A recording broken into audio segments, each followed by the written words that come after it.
Hi and welcome to this tutorial for well, it's for this book and the 8th grade version of this too. It's somewhere early in the 8th grade book, but yeah, I'm teaching the accelerated class, so that's what you got here, and we're gonna get going with the first question. Find the constant of proportionality for the table of values, and this is our table of values, and we know it's a proportional relationship, so I can take 3 divided by 2, or it's going to be the concept of proportionality, to remind you real quick, is that k value is any y value divided by its corresponding x value. So we can take 3 over 2, or you could take 4.5 over 3, or 6 over 4. It really doesn't matter which one you do. I'm going to erase that there. I'm just going to do the first one. It doesn't matter because it's proportional, so all those will give you the same value. And 3 divided by 2, that's equal to 1.5. So that's it. 1.5 is your answer. I'll box it for you. Okay, and the next one. Phil is riding his bike. He rides 25 miles in 2 hours, 37.5 miles in 3 hours, and 50 miles in 4 hours. Find the constant proportionality and write an equation to describe the situation. Well, I could do 25 over 2, or I could do 37.5 over 3, or I could do 50 over 4. It really doesn't matter. It'll all be the same because this is proportional. So I'll just choose the smallest numbers there. 25 divided by 2, that's 12.5. And this is k, right? So what it is the y value is equal to 12.5 times the x value. And that's really it. That's what you got to do right there for that one. All right, so let's continue on to finding the slope. Okay, so I'll find the slope of this one. And what you do is you need to find two spots. You see, here's the grid, right? This grid, there's vertical lines and there's horizontal lines. And you need to find out where this blue line crosses the grid. Well, I can see two spots. So when I go up here, it misses the intersection of the two grid lines there, but it hits it right there. I'm going to put a dot right there. Boom. And then I'm going to keep moving up here. It misses the intersection of the grid there, it misses it there, but it hits it right there at the origin.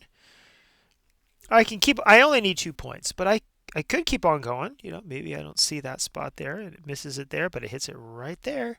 And I do that right there. So the slope is let's see, slope, they call it M for some reason. Slope is the rise over the run.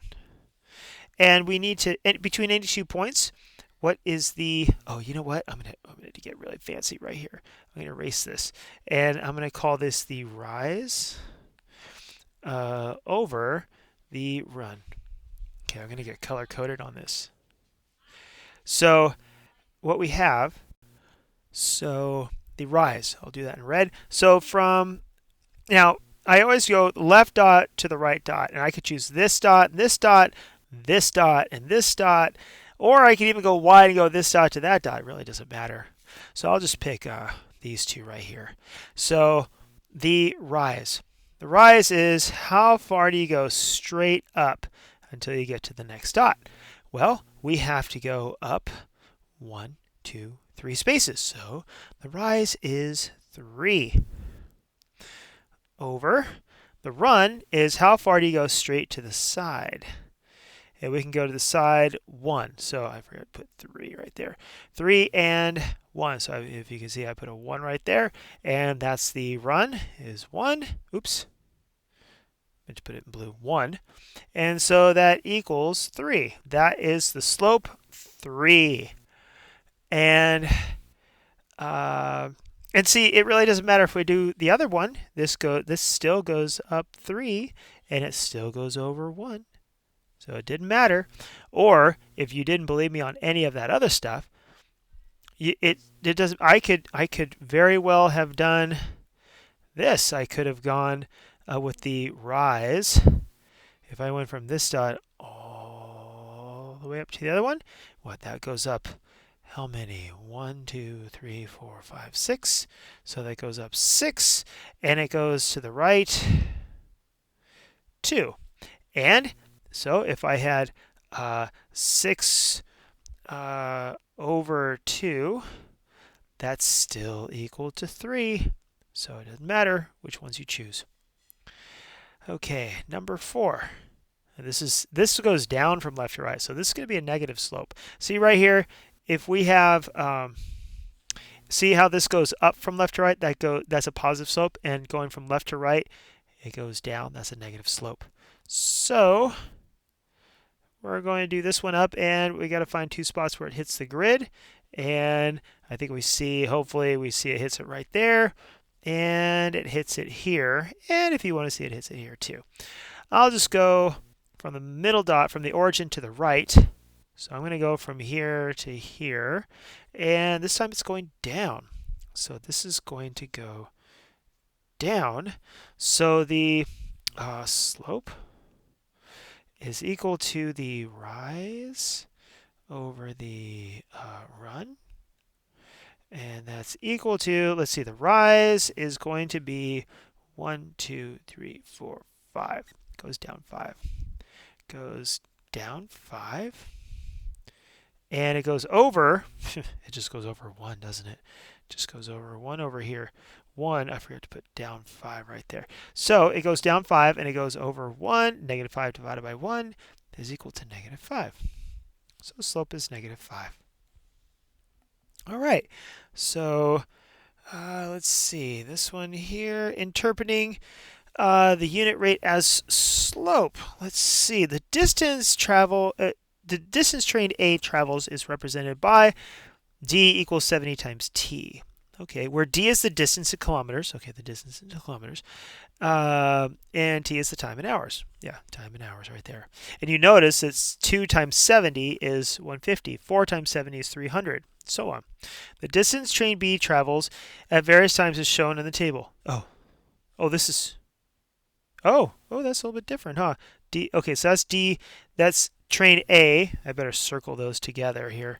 Yeah, train A is this, and train B is all of this.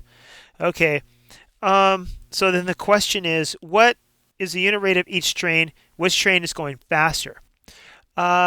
So what we have is train A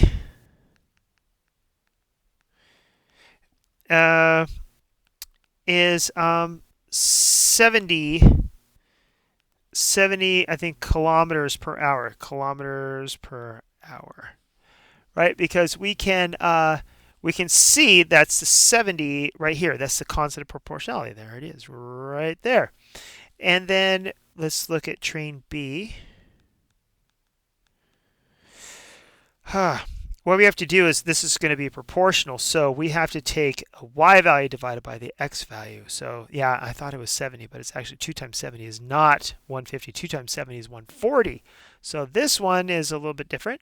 It's just, it's going to be 150 divided by 2. We're getting that constant of proportionality, which is 75 kilometers per hour. So train B moves faster. So train B moves faster. Okay, so we have what is the relationship among proportional relationships, lines, rates of change, and slope? So I have this here. Move this up.